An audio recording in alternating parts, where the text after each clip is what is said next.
recevoir en dépit de votre emploi du temps charge? Surchargé, monsieur le conseiller à la santé. Surchargé.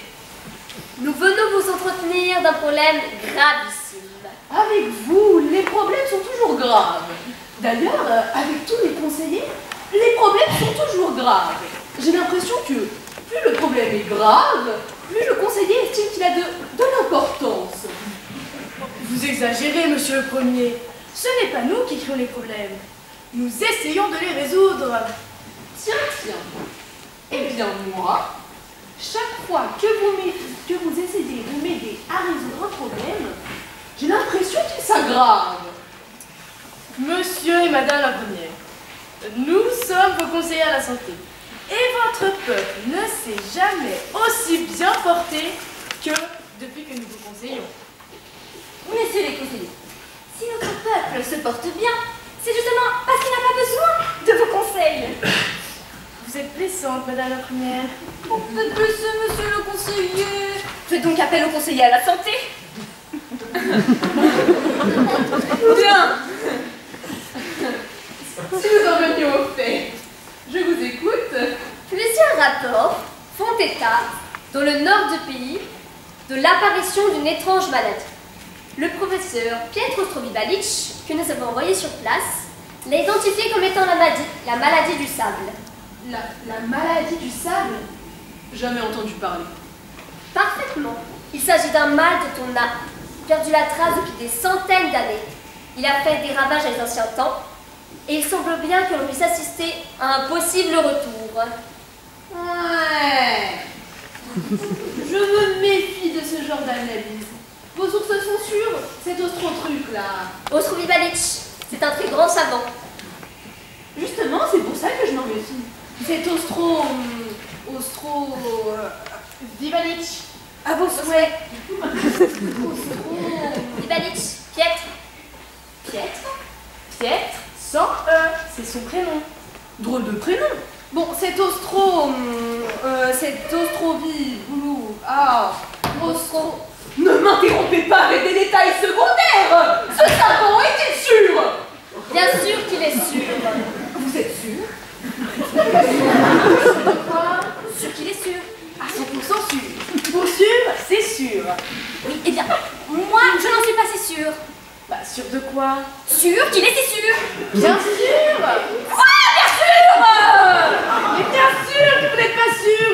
Vous dirigez ce pays. Votre rôle, c'est de n'être jamais sûr. Ah bon? Le doute doit faire partie de la mission de ceux qui nous gouvernent, comme de ceux qui nous jugent. Si vous le dites... Mais oui, je ne prétends pas qu'un bon gouvernement doit être hésitant. Ce n'est jamais positif, mais il doit laisser place aux interrogations. Mais si vous laissez place aux interrogations, vous laissez place à la contestation. Évidemment. Comment ça, évidemment? Vous êtes malade, messieurs les conseillers à la santé? Et malade pour un conseiller à la santé? Excusez-moi, mais cela fait désordre. Maintenant, arrêtez vos élucubrations à propos de la contestation ou vous irez apporter vos conseils à mes amis de l'opposition en prison. Est-ce suffisamment clair? Limpide, monsieur le premier. Je préfère ça. Alors, cette maladie du sable. Cette maladie du sable, je vous écoute. Alors, c'est assez compliqué. Il faudrait peut-être que vous preniez du... Il faudrait peut-être que le professeur Ostrovibalic vienne vous en parler lui-même. Pas le temps. Comment ça, pas le temps? C'est un problème gravissime, monsieur le premier. Il faut absolument que vous trouviez du temps pour vous en occuper. 5 minutes 45. Pardon? 5 minutes 45. Je donne 5 minutes 45 à votre truc là pour qu'il me présente la situation et qu'il m'expose ses conclusions. Ostrovibalic. À vos souhaits. Non, le spécialiste. Soit. 5 minutes. Ce n'est pas long. Mais pourquoi 45? 6 minutes alors. Allons jusqu'à 6 minutes. Mais c'est notre dernier effort. Bien, ne perdons pas vos précieuses secondes. Je fais venir le professeur Ostrovibalic. À vos souhaits.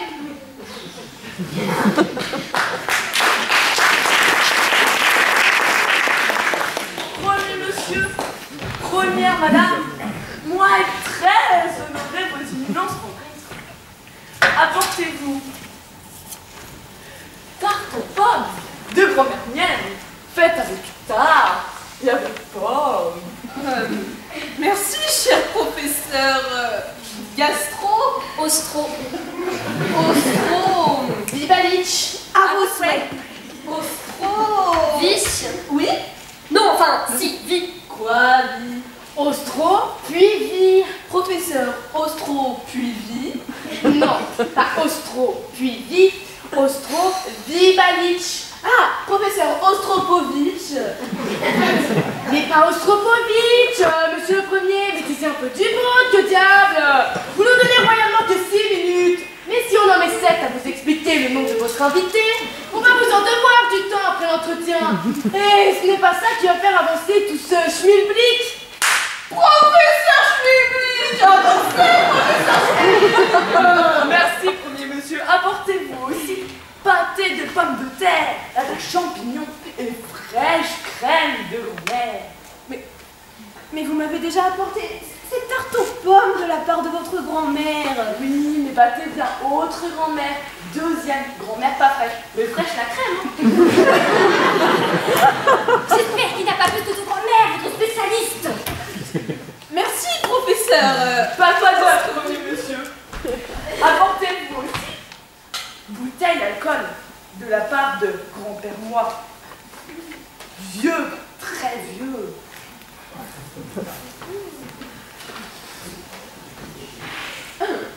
Merci, professeur. Merci. On vit longtemps dans votre famille, hein? Non, celui-là, grand-père jeune plutôt. Premier arrière avec grand-mère pas fraîche. Moi, vieux, vouloir parler alcool. Là, j'avoue que j'ai du mal. Ce qu'il veut vous dire, c'est que c'est l'alcool qui est vieux, pas le grand-père. Enfin, pas celui-là. Non, parce que la grand-mère défraîchie s'est remariée avec un homme beaucoup plus jeune qu'elle. Ce qui fait qu'en l'état actuel de nos connaissances, le professeur a une grand-mère normale, une grand-mère défraîchie et un grand-père jeune.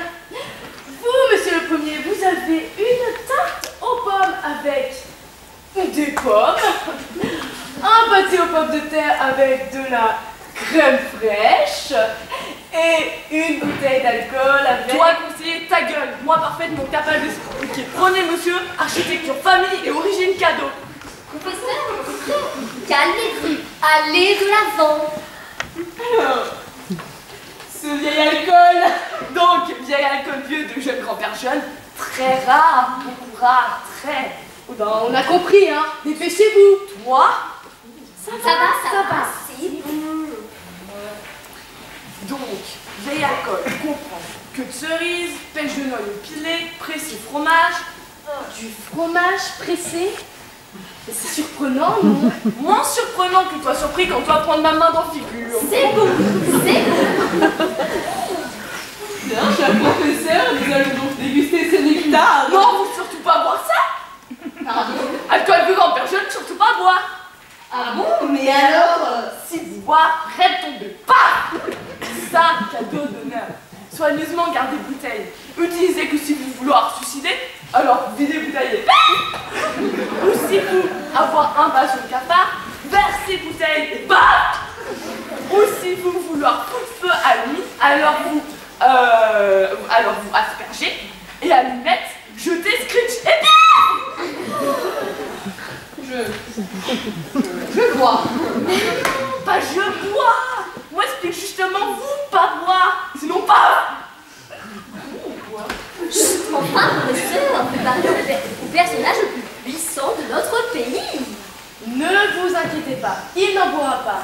Vous n'avez pas d'autres cadeaux, j'espère? Si, moi cadeau deuxième grand-père. Eh mais 6 minutes, Ne vous inquiétez pas, je les en décompterai. Finissons-en avec ces cadeaux. Alors, cher professeur, ce dernier présent. Oui, madame première là, moi répondre toujours présent au service de pays il faut. Par présent, madame la première voulait dire cadeau.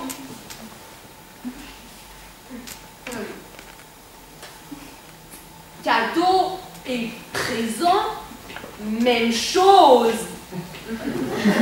Présent égale cadeau. Et réciproquement. Voyons. Cadeau. Cadeau. Dans la langue nôtre, cadeau, tu dis aussi présent. Vous comprenez? Encore.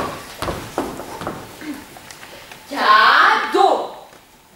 Cadeau. Présent. Présent. Cadeau. Présent. Présent. Cadeau. Présent. Cadeau. Pareil. Cadeau. Présent. Pareil. Cadeau. Présent. Idem. Cadeau. Présent. Pareil. Cadeau. Présent.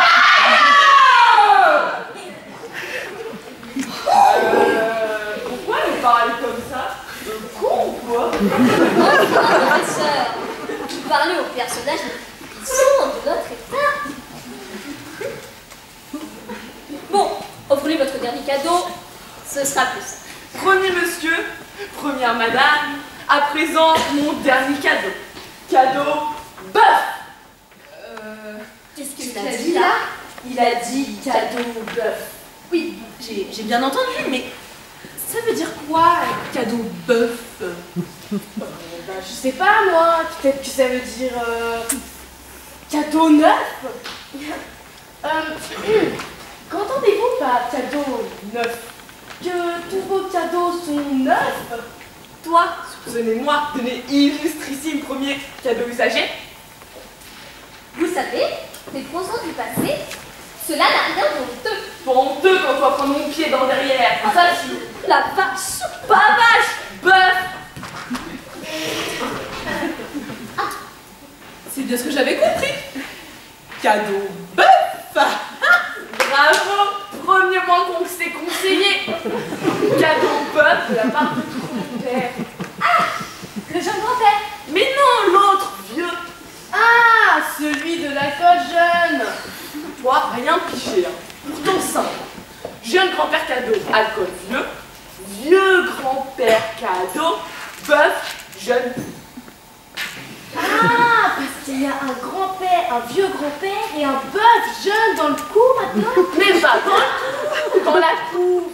Wow.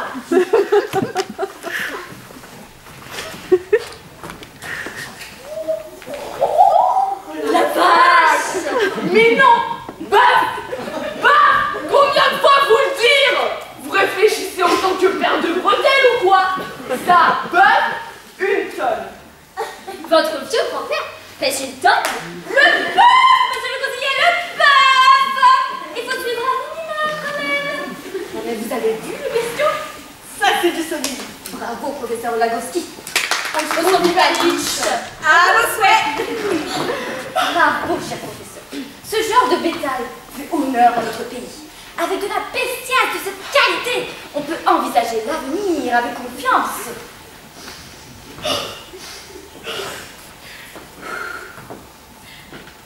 Professeur, messieurs les conseillers, chers concitoyens, chers amis, une nation qui est capable de produire autant de viande sur si peu de mètres carrés est une nation qui peut regarder l'avenir dans les rétroviseurs du passé. En sachant que ces traditions millénaires d'élevage, de pâturage et de nourricière mammaire seront le gage et la garantie d'une alimentation saine, savoureuse, saignante ou à point. Les populations laborieuses et enthousiastes pourront, sans craindre la disette, accompagnées de pommes de terre frites pour les plus audacieux, ou d'haricots verts à l'ail pour les plus prudents, la côte de bœuf bi-hebdomadaire d'un appétit à la mesure des ambitions d'un peuple conquérant. Ces gâteaux de bœuf sur pâte sont le symbole d'un régime qui sait nourrir ses enfants sans leur imposer de régime. Ce beau bœuf bovin, annonciateur d'entrecôte côtes de rêve, de pavés d'anthologie, de lendemains qui meuglent, est à l'image de ce vers quoi nous devons aller.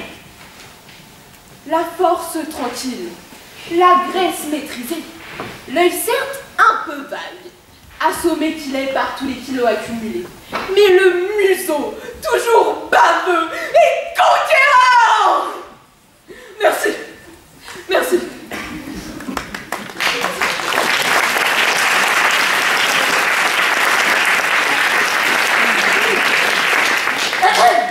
Monsieur le Premier, si je puis le permettre, avec tout le respect que je vous dois... Effectivement, vous me devez beaucoup.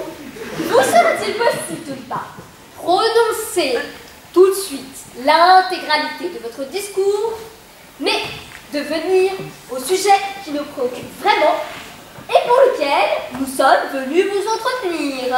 J'entends bien, monsieur le conseiller, mais je ne pouvais tout de même pas ne pas souligner de ce pas la qualité exceptionnelle de cet éminent bovin. Sans doute pas. Mais je vous rappelle que nous sommes venus vous entretenir de la maladie du sable.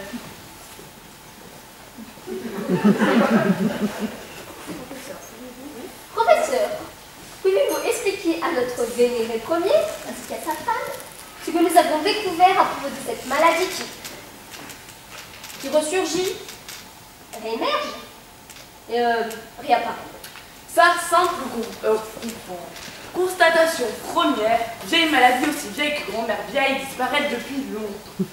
Constatation seconde, à enclencher après la première, vieille maladie éteinte, pas si éteinte que ça, et revenir virulente comme alcool vu grand-père jeune. Maladie du sable, terrible, corps devenir lourd, par pied d'abord, pied pesant, difficulté marcher. Ensuite, jambes devenir si lourdes, patient avoir l'impression de marcher dans le sable, de s'enfoncer dans le sable. Ah oui, quand même! Ça, début seulement, Madame Première là, début seulement. Ensuite, une pause. Maladie prend son temps pour mieux repartir. Main patiente s'alourdir. Pourquoi nous ignorer les sables choisir main gauche? Impression, passer les doigts dans le sable fin et chaud, plage en été. Patient, fermer les yeux. Sans doute entendre douce musique des vagues, cris des enfants sur la plage. Sans doute sentir odeur ambre solaire. Sans doute avoir sensation soleil chaude et bienfaisant, faisant bien à travers grosses paupières. Mais, quand patient sortir torpeur, main gauche comme sac de sable au bout du bras, doigt mort, pendre comme algue morte, du bras entier devenir lourd et inutile. Malade, voir avec horreur, cauchemar et la malade comprendre alors que ça va venir tranquillement, patiemment envahir son corps. Homme ou femme atteinte, devenir de grands sabliers tristes. Puis, estomac se remplir doucement, et alors manger de moins en moins. Mais boire, mais eau disparaître dans le corps de sable comme rare pluie dans les airs impassibles. Et alors, sable envahir poumons. Respiration devenir difficile, comme dans tempête de sable. Puis cœur battre plus difficilement. Et sable pénétrer dans le cœur lui-même, se mêler au sang. Malade, sentir des milliers de grains de sable rouler les uns sur les autres, aller au moindre recoin du corps, gratter veines de l'intérieur. Et, peu à peu, sans avoir de plus en plus mal à passer, ralentir. Et un jour, quand médecin fait prise de sang à malade, sable, Ah oui, quand même. Quand même, oui. Et que se passe-t-il ensuite, professeur? Après, premier monsieur là, après, toujours même phénomène se produire. Malade nous dire, entendre douce, belle musique, majestuelle. Majestueuse, mais c'est pareil, je vous en prie. Musique du sable. Musique du sable qui se dépose lentement sur le cerveau. Alors, malade, vivre dans brume dorée, les yeux aussi devenir d'or. Tous communiquer une dernière fois avec ceux qui l'entourent. Tous nous dire, marcher sur longue plage de sable fin. Nous dire sable blond, blanc, chaud, puis froid, puis bleu, puis sec. Nous dire mer là-bas, océan là-bas, vague entendre et disparaître. Disparaître? Disparaître, corps disparaître, proche du malade effaré qui se met main à voir sable au creux de la paume. Proche du malade halluciné, trouver tas de sable à la place de celui ou celle qu'ils aimaient. Proche de malade catastrophé, trouver rêve de sable dans le souvenir qu'ils avaient de lui. Eh bien, professeur, cela fait plutôt froid dans le dos. Vous confirmez cela, messieurs les conseillers? Je confirme, hélas, monsieur le Premier. Et vous êtes sûr que cette maladie fait sa réapparition dans notre pays? Nous en avons l'absolue certitude. Des cas isolés d'abord, et depuis quelques semaines, une accélération très significative. Dans quelle région, professeur? Dans les montagnes du Nord, première madame là, celle qui descend sur la grande mer froide. Là-bas, longue plage de sable bleu si fin. Là-bas, maladie revenir.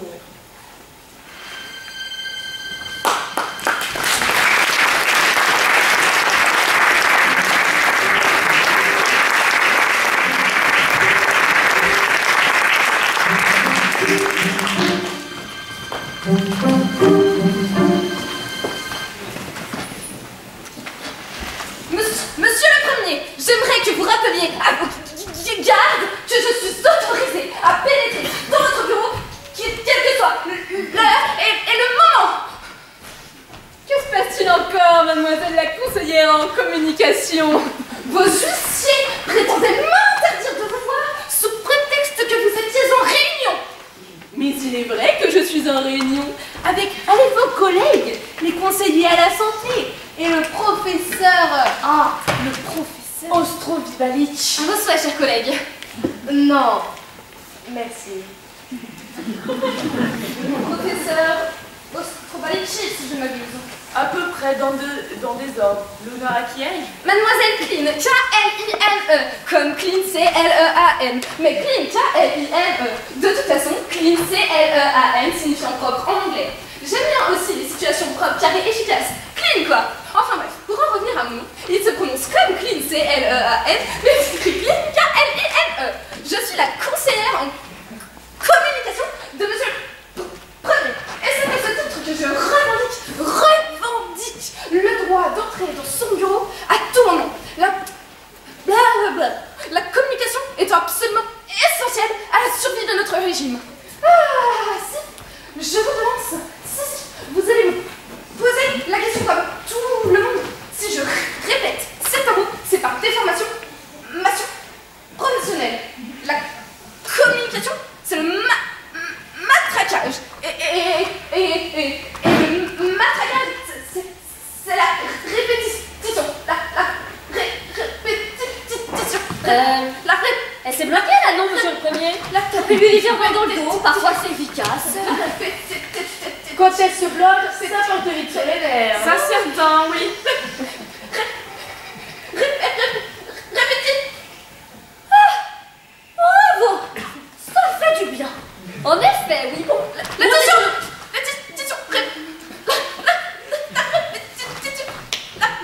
La répétition qui est essentielle pour que le message que nous voulons transmettre s'installe durablement dans le cerveau de nos concitoyens. Quoi? Mais quoi? Mais qu'est-ce que vous avez tous à me regarder avec cette tête-là? Mais rien, mademoiselle la conseillère en communication. C'est simplement que nous étions fascinés par la pertinence de votre message. Oui, fasciné. C'est le mot. Bien, je suppose que vous avez une raison pour justifier cette intrusion dans mon bureau. Monsieur le Premier, avez-vous entendu parler de cette soi-disant réapparition d'une maladie au nom farfelu dans les montagnes du Nord? La maladie du sable. Justement. Exactement. Il faut immédiatement faire paraître un communiqué à ce propos. Je suis d'accord. Il faut préciser que cette réapparition n'est que pure fantaisie, qu'elle ne repose sur aucune donnée fiable. Reconnaître, à la limite, que la maladie du sable s'est introduite chez nos voisins, mais qu'elle ne peut en aucun cas traverser nos frontières. Il est hors de question qu'elle s'attaque à notre population. Mais voyons, c'est ridicule, chers collègues. Vous savez aussi bien que moi que la maladie s'est sérieusement réimplantée chez nous. C'est ça, vérifier, il ne faut absolument pas le reconnaître. Et pourquoi donc? Quelle honte y a-t-il à cela? Nous n'y sommes pour rien. En tant qu'expert de la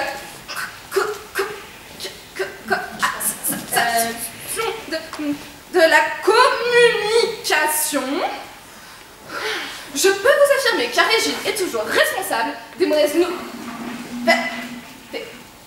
nouvelles. Mais de la maladie du sable, Nous ne sommes responsables. Nous sommes responsables de tout. C'est quand même déjà inconcevable. Déjà, je vois que vous ne m'avez pas cru quand je vous disais que la communication, c'est la Et c'est reparti pour un tour. Pourtant, tout à l'heure, j'avais l'impression qu'on avait réussi. Ici. Non. Si j'essayais là, elle ralentit un peu, non? j'ai l'impression, pas évident. Ah, alors là, peut-être? Non, là, c'est pire. Pourtant, tout à l'heure, c'est là que j'appuyais. Si j'essayais là, ça me semble plus supportable. si j'essayais là, alors... C'est votre conseillère tout de même, vous devez punir à mode d'emploi, je sais pas, merde. Je suis désolée, monsieur Fournier, mais j'ai pas envolé les solides. Cela va bien? Cela va bien. Ne perdons pas de temps en formalité. Mais arrêtons ce supplice. Bon, les entrailles, ça durait moins avoir solution. Ah ah, bon, alors si vous emmerdez depuis longtemps, à quoi qu'ils vont faire le pas. Non, fais ça, professeur! Fais ça, professeur! Mais je te demande, ta gueule est pas allumée, toi. Comment on peut faire ça?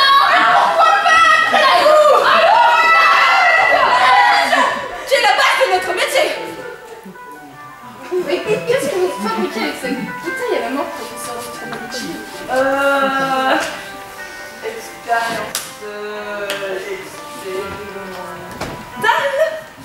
Expérience scientifique. Un truc qui fait pas, moi. Mais nous n'avons pas d'allumettes. Oui, et bien sachez, messieurs, que nous avons mieux à faire. Alors que ces rumeurs inquiétantes et sans fondement courent. Oui, dommage, mais ça n'a rien changé le problème. Maladie du sable revenue, terrible, et vont bientôt faire ravage. Vous êtes sérieux, professeur? Je vous l'ai déjà dit, cette maladie ne peut pas réapparaître. C'est hors de question. C'est pourtant ce qu'elle est en train de faire, ma chère collègue. Mais puisque je vous dis que c'est hors de question, mais faites quelque chose, monsieur le premier. Que voulez-vous que je fasse, mademoiselle la conseillère?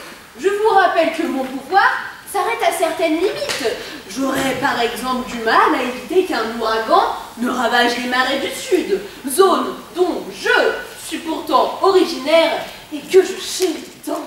Originaire Marie du Sud. Mais oui, cher professeur, et j'en suis fière. Vieux grand-père vieux originaire là aussi, mais lui partir. Voyez-vous ça? Qu'est-ce qui l'a poussé à quitter notre belle région? Lui partir quand lui commençait bœuf et vache de compétition. Vieux grand-père vieux essayait de modifier les bœufs par génétique croisade. Croisement, non. C'est pas grave, continuez. Par... Il m'énerve. Par croisade, croisée et génétique manipulation, vieux grand-père vieux obtenir bœuf par 6 pattes. Vieux grand-père vieux, alors manipuler les gènes, alors comme un fou. Obtenir résultat surprenant. Une fois, une série de veaux à 2 têtes. Autrefois, un bœuf énorme, parfait, mais unijambiste. Catastrophe. Tourner sur les mêmes feux tout vite. Bien tourné, logique, mauvais souvenir. Quel dommage. Et pire à venir, quand nous désespérés de vouloir nous consoler en mangeant viande bœuf à 6 pattes, nous rendre compte viande impropre à consommation. Trop filandreuse, je suppose, avec toutes ces manipulations. Non, explosive. Explosive? Explosive qu'aux alcools vieux. Nous pas méfiants au début. Faire steak dans le cuisine, paf! Exploser la gazinière. Nous penser, malchance, faire grillade dans la grange, paf! Coup de feu à la grange. Situation délicate. Et comme grand-père avoir donné viande à nombreux amis de village en période très mauvaise, voisin faire pot-au-feu, fait tout exploser. Autre voisin, faire fondu pour fêter mariage anniversaire avec femme sienne, au moment où conduit tremper petit cube de viande dans l'huile, paf, paf, et repaf. Ah oui, paf. Et maire du village avoir la malencontreuse idée de faire barbecue pour fêter l'élection. Paf! Généralisé. Mairie cramée, camion pété net, hélicoptère préfecture, pareil. 183 victimes sur un village de 310 habitants. Ça, difficile à admettre.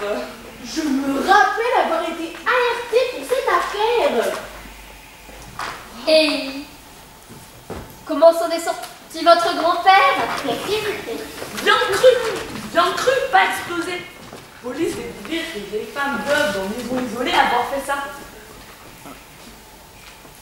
Alors, bœuf sous forme de carpaccio, pas explosé, certes. Mais une vieille femme implosée après repas. Paf, mais à l'envers. Aïe. Comme vous dire, grand-père alors obligé de quitter région. Dommage. Il faut admettre que cela avait été un peu loin, non? Oui, les vieux grand-père vieux étaient sur le point de découvrir formidable génétique. Croisade. Dommage. Que voulez-vous? La recherche a ses heures de gloire comme ses heures de doute. Dommage. Oui, dommage. Dommage, oui.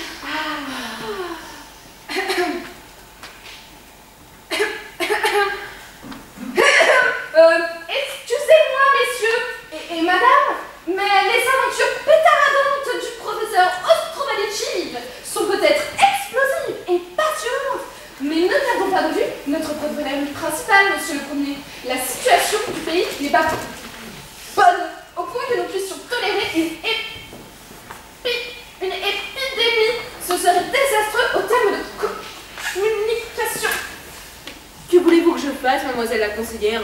Je ne peux quand même pas cacher la vérité. Oh, que c'est? Et farouchement. Oui. Oui. C'est au contraire. Mais non. C'est au contraire ce qu'elle est en train de faire, ma chère collègue.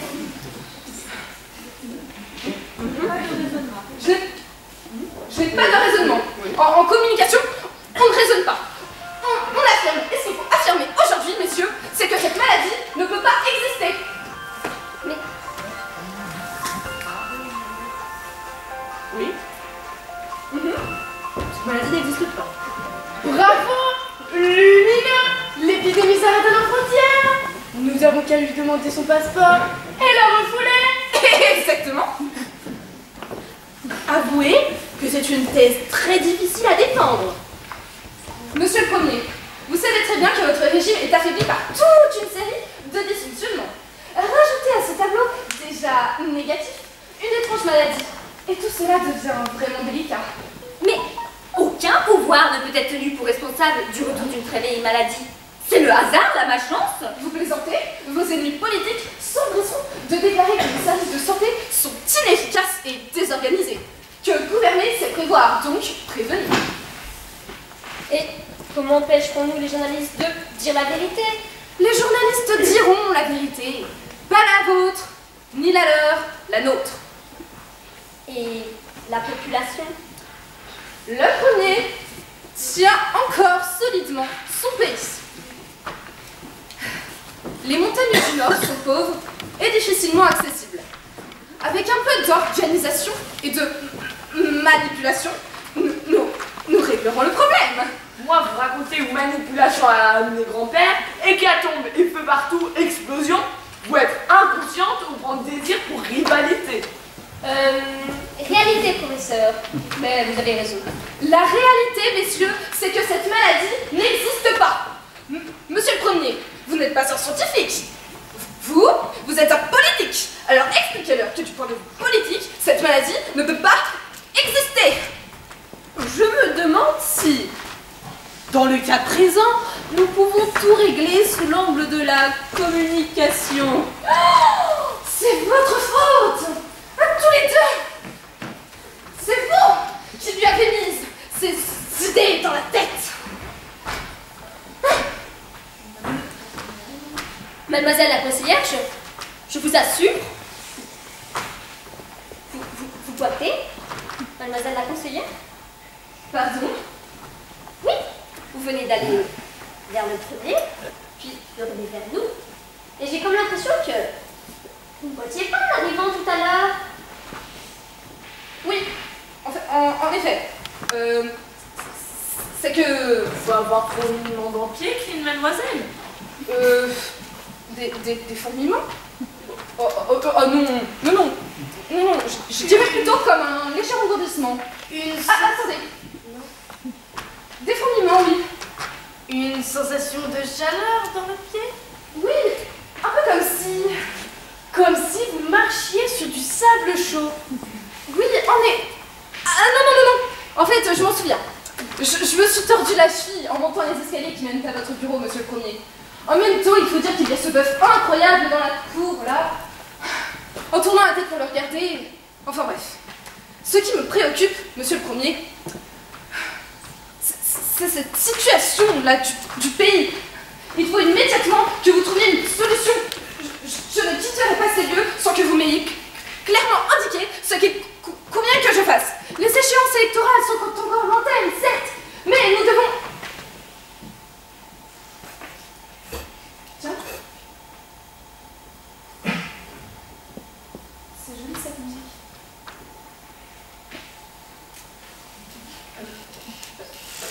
Revenons à notre problème, monsieur le Premier. Il faut immédiatement que vous trouviez une clôturation pour ces erreurs. Vous entendez de la musique, mademoiselle Clean? Bien sûr, monsieur le conseiller, dans le lointain. Mais ce qui me préoccupe... Vous entendez belle, douce musique, clean mademoiselle. Mais messieurs, qu'est-ce que vous avez à m'interrompre avec des futilités, voyons? Oui, j'entends de la musique, comme vous. J'ai peut-être un peu... mal au pied, enfin, à la jambe, mais je ne suis pas sûre si c'est cela qui vous intéresse, hein. Tiens, d'ailleurs... C'est plus fort maintenant, non? Super, en tout cas. Votre avis, professeur? Même que vôtre, ça me donne évident. Sauf que la musique vient plutôt que d'habitude. Oui, ça pas bon. Vous ne voulez pas dire, monsieur, que... Hélas, si. La maladie du sable vient de franchir les montagnes du Nord.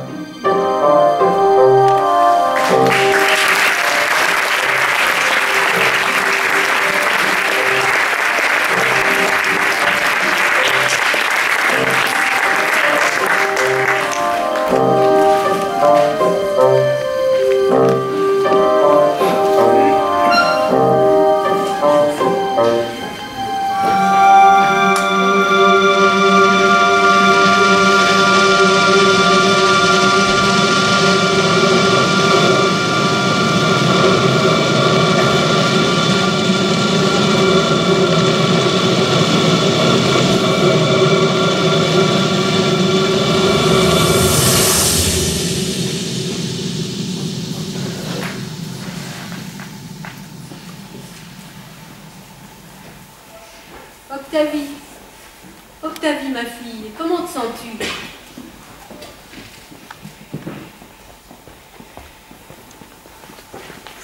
Octavie, elle est déjà filant, maman. Attends.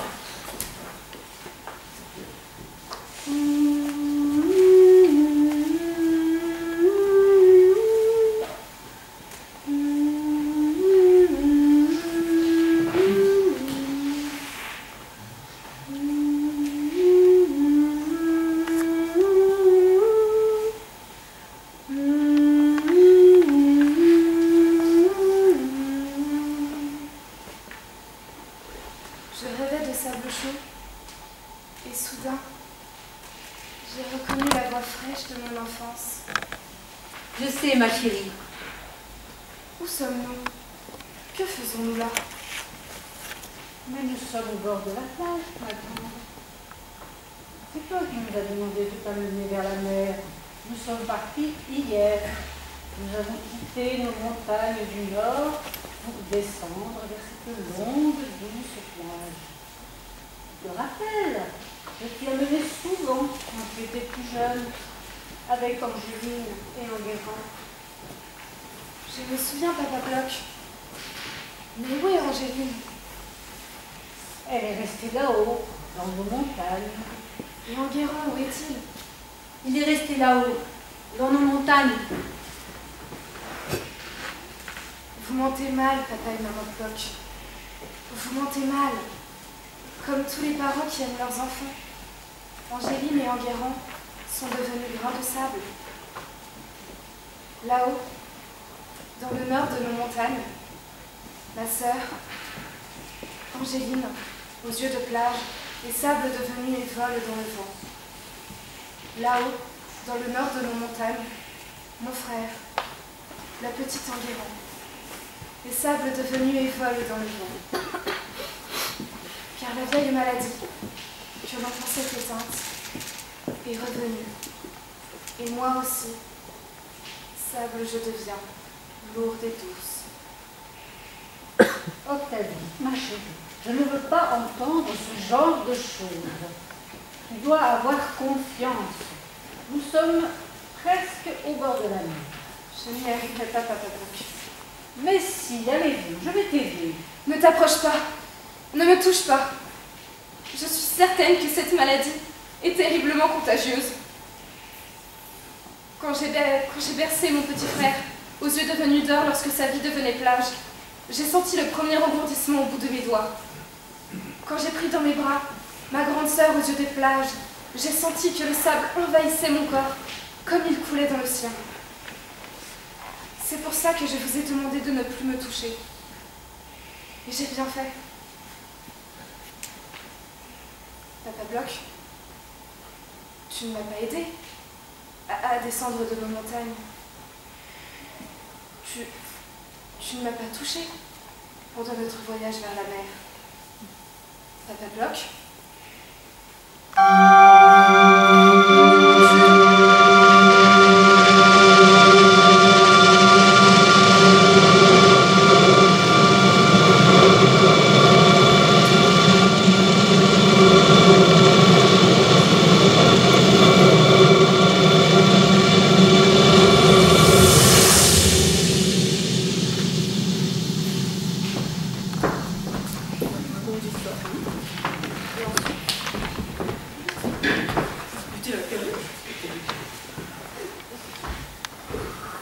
Les rapports viennent d'arriver, monsieur le premier. Je vous écoute. 185 000. Les chiffres sont très inquiétants. Je vous écoute. 185 000. Vous avez joué ce numéro au loto? 185 000 décès. Ouh! À la guerre, dans un tremblement de terre! 185 000 morts. 185 000 morts. C'est une plaisanterie.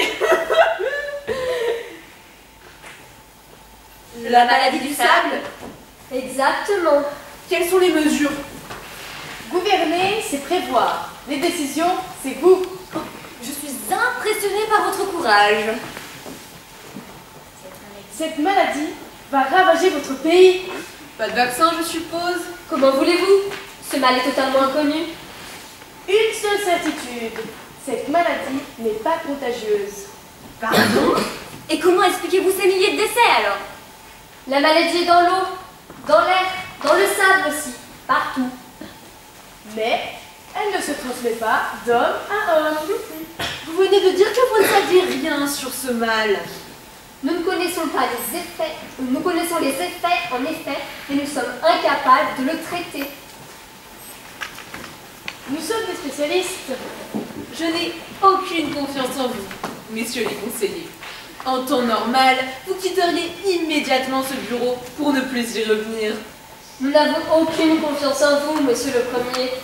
En temps normal, nous rejoindrions immédiatement l'organisation, l'opposition qui s'organise contre vous.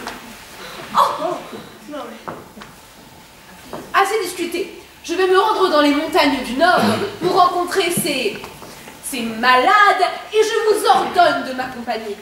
Non! Pardon? Et pourquoi? Nous n'avons plus envie de travailler avec vous. Vous êtes pathétiques. Et nous sommes certains que vous ne pourrez rien faire contre cette maladie. Et nous sommes lassés de votre régime, de vos petits calculs et de votre médiocrité. Puis nous ne voulons pas attraper cette maladie. Je croyais qu'elle n'était pas contagieuse. Oui, en effet. Mais juste par principe de précaution. Eh bien, par principe de précaution, je vais vous trouver une prison bien efficace, sordide et bien crasseuse. Comme votre système pénitentiaire. Sordide, efficace, sordide et bien crasseux. Avec plaisir. Mais Vous boitez, messieurs les conseillers? Pas question, vous seriez beaucoup trop contents. votre chiffre 185 000 décès, disiez-vous? Eh bien, il est dépassé. Au moins toutes unités. Eh oui. Rappelez-moi vos paroles. Je crois m'en souvenir avec précision.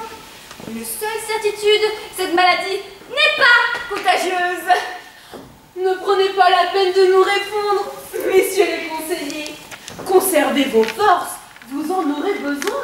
Il me semble que c'est la prison qui vient à vous. Une prison de sable.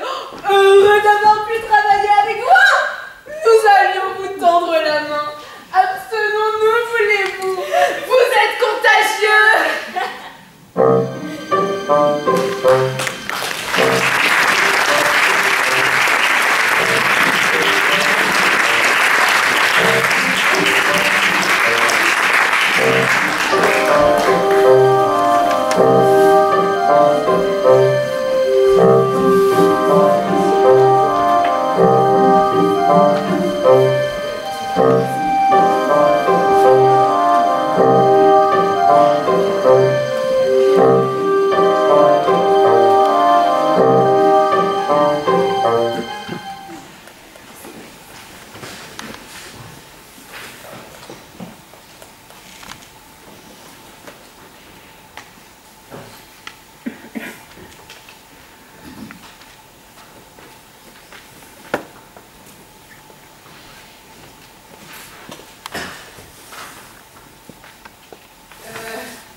Bonjour madame. Est-ce que je vois... Oui. les deux? Et Angéline. Et Enguerrand. Pardon? Angéline, ma fille aux yeux de songe. Enguerrand, mon fils aux yeux d'amour, son sable devenu. Et maintenant, voyez-vous, voyageurs, c'est Octavie. Ma fille fait tendresse. Et mon cher Ploc, au drôle de nom, mais au cœur si vaste, qui peu à peu deviennent lourds et doux, comme les dunes du bord de la grande mer froide. Et ainsi devient mon cœur, voyageur. Ça triste, ça tragique, madame. Oui, monsieur. Oui, donc, je suis le premier. Je suis maman Ploc. Moi, je sais être dans le bloc. Moi, l'émigration prodigée. Oui, donc je suis le premier. Ta gueule! Moi, j'aime. Elle voit enfant et Marissa devenir et toi ramener ta fraise.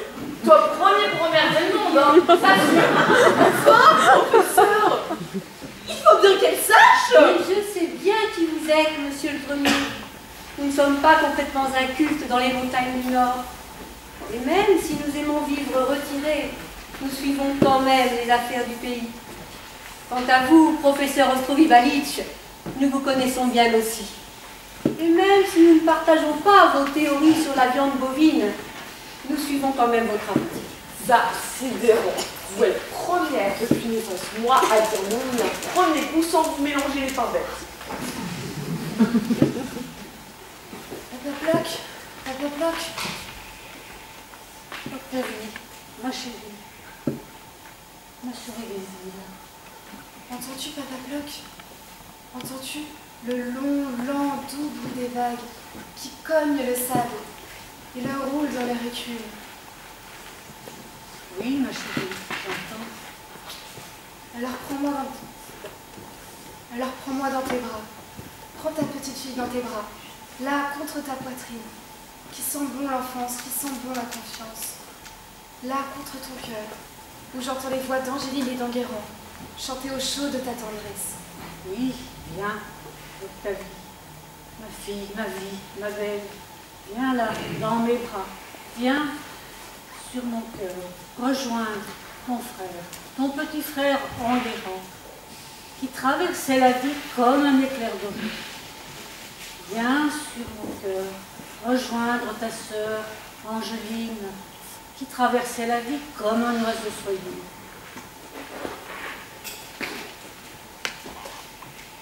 Papa, tout ce sable dans mon corps, tout ce sable dans mes veines, je ne peux plus bouger. Octavie, ma fille, tout mon corps dans ce sable, tous ces grains dans mon sang, je ne peux plus bouger. Madame, je vous en prie. Madame, vous n'allez pas faire ça. Attention, danger mort. Allons, messieurs! Vous n'allez pas faire ça. Bien sûr que si. Quelle mère serais-je? Quelle épouse serais-je si je ne le faisais pas? Vous le feriez, vous, à ma place? Vous le feriez, vous, à ma place?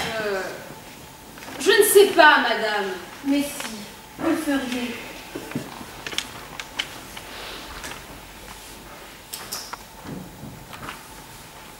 Maman, Ma chérie, Mes amours, tout va bien, ma grande. Tout va bien, mon grand.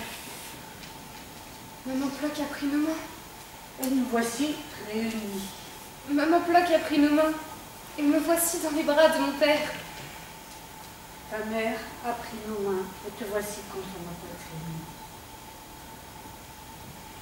De vos mains réunies, je sens monter la paix.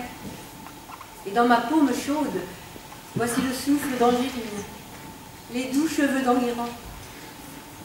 Et moi, la mère, je suis où je dois être, exactement au milieu, au carrefour de vos amours.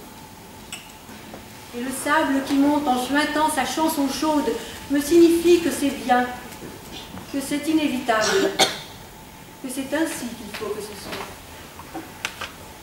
Enguerrand, qui tapait dans son ballon, faisait tourner le monde.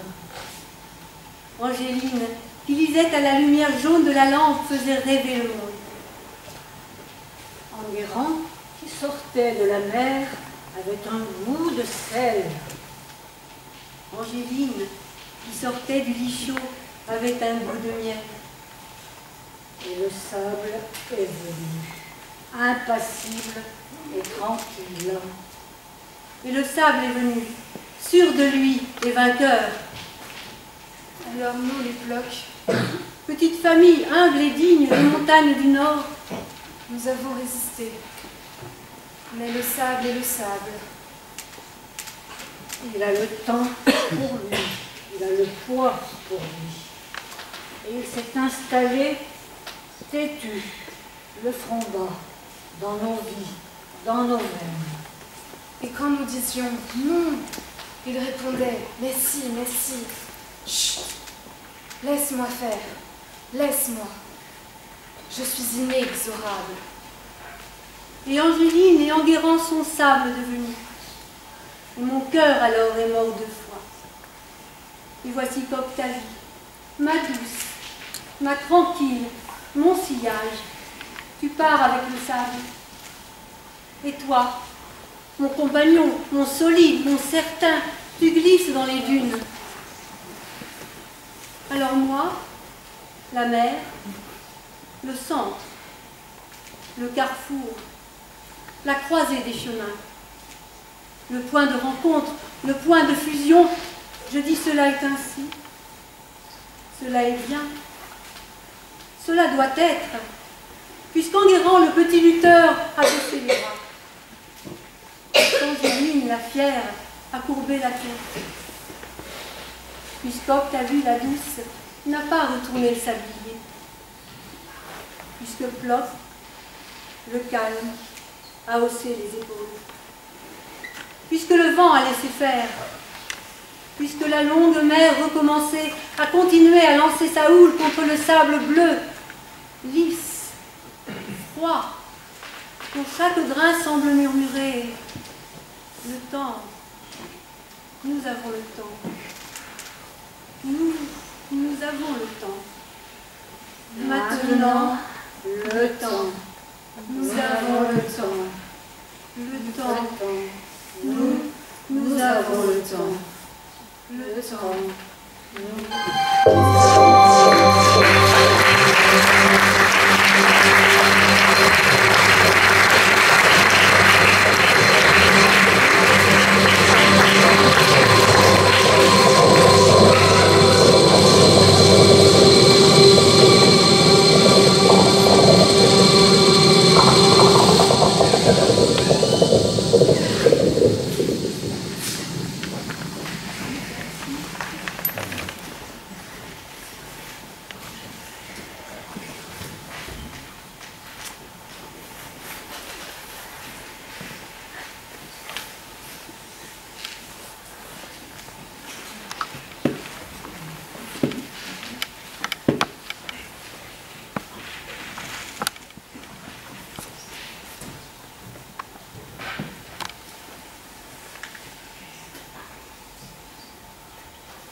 Vous êtes fou, professeur!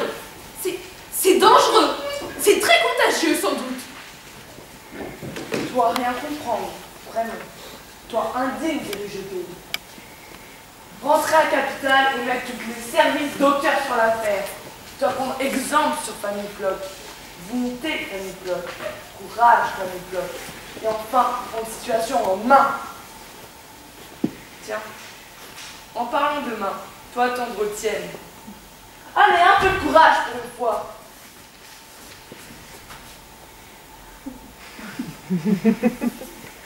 C'est peut-être une condamnation à mort! Oui, ou à vie. Tu n'as plus le choix maintenant. Tu dois lutter. Devenir bloc dans ta paume. Devenir comme le tien dans le creux de ta main.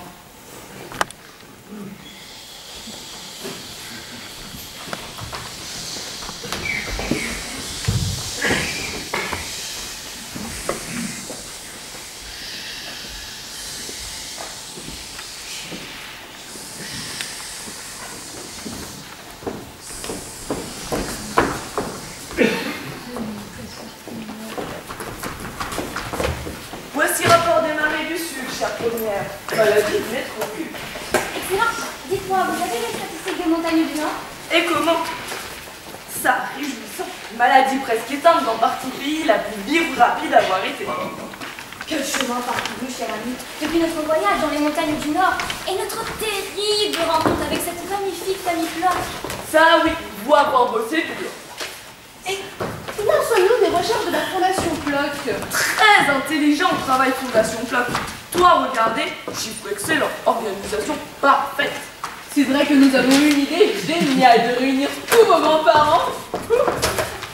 Et il est génie aussi. Tester le mélange tranquille, mademoiselle.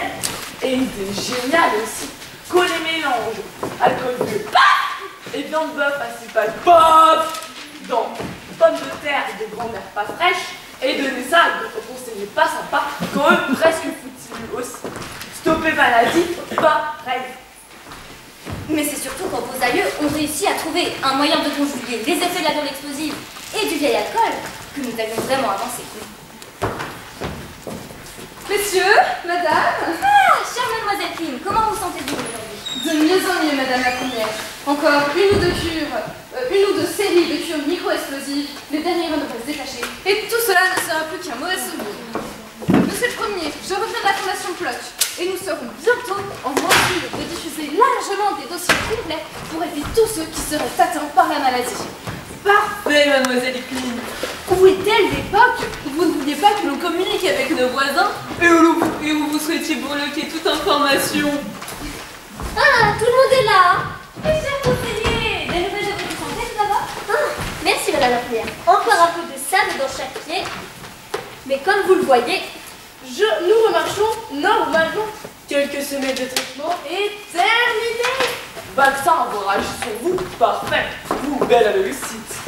tout le mérite vous en revient, professeur. Nous avons appris beaucoup dans cette aventure. Tout le pays vous remercie. Nous touchons au but. Tout cela est parfait alors.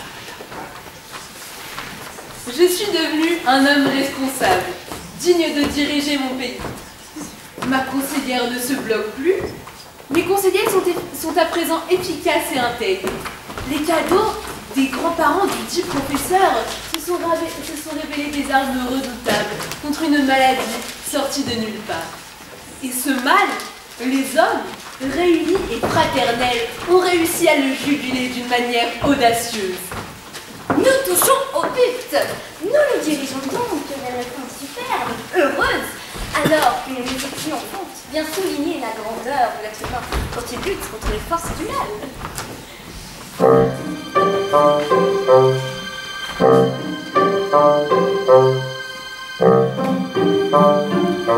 Attendez, c'est pas ce qui était prévu. Ce n'est pas cette musique. Il nous faut une malheureuse. C'est un problème de communication. Tout était prévu. Nos plans décidaient que le mal n'existait plus.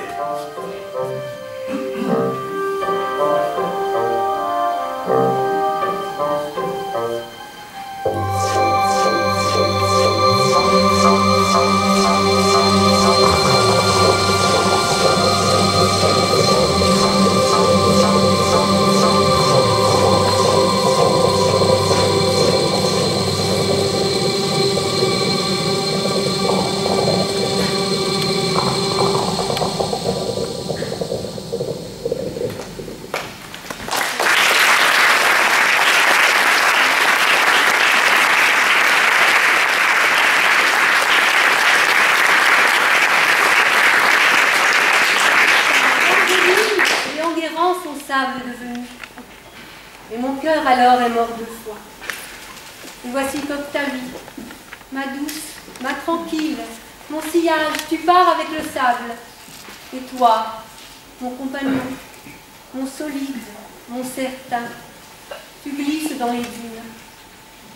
Alors moi, la mer, le centre, le carrefour, la croisée des chemins, le point de rencontre, le point de fusion, je dis, cela est ainsi, cela est bien, cela doit être, puisqu'Enguerrand, le petit lutteur, a baissé les bras, puisqu'Angéline, la fière, a courbé la tête, puisqu'Octavie, la douce, n'a pas retourné le sablier, puisque Ploc, le calme, a haussé les épaules, puisque le vent a laissé faire, puisque la longue mer recommençait à continuer à lancer sa houle contre le sable bleu, lisse, froid, dont chaque grain semble murmurer « Le temps, nous avons le temps.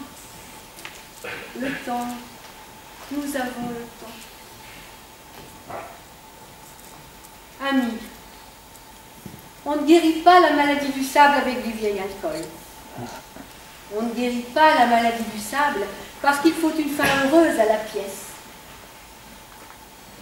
On n'efface pas le souvenir des Angélines, des Enguerrand, des Octavie et de leur père qui les pleurent parce qu'un professeur au nom étrange torture notre langue avec enthousiasme. Amis, la maladie du sable est redoutable parce qu'elle est là, tapie, cachée, prête à bondir, et que l'on ignore où et quand elle sortira de sa tanière. Alors oui, amis, pendant que monte la musique, que descend la lumière, que je retourne au doux sable dur, tendre et terrible, toi, reste vigilant. Il suffit d'un grain de sable.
Bravo.